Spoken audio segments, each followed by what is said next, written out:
in your first address at General Conference, you talked about conference, and you talked about the importance of General Conference. And you know, it was interesting the way you brought that up, that it came from your mother. Tell us a little bit about that, and then let's just kind of listen to one of your comments in that message that you gave.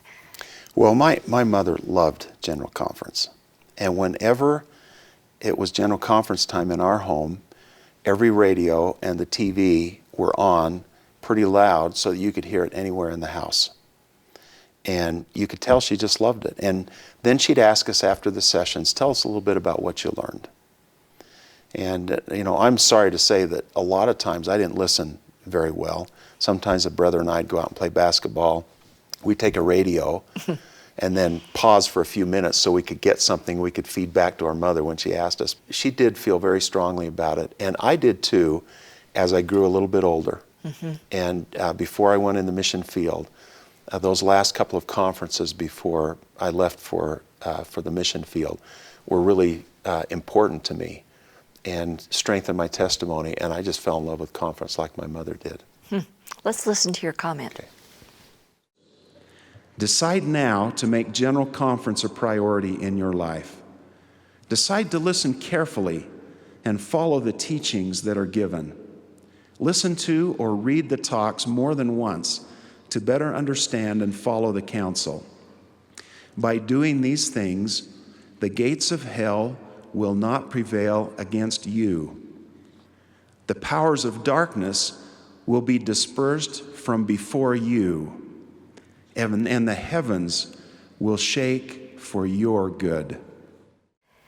You gave good counsel there. You sounded like a teacher who knew how to help the students learn. What is it that you want people to really understand about General Conference?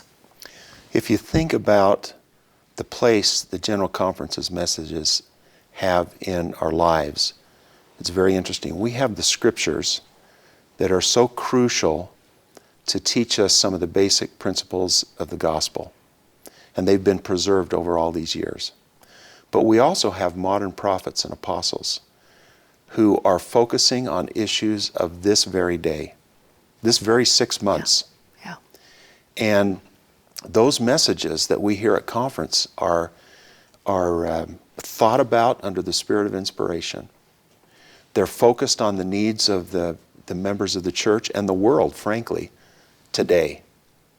And to have those available to us, that the Lord can be speaking to us as we're listening to General Conference, I just think it's a powerful thing that we have the words of the prophets right here today.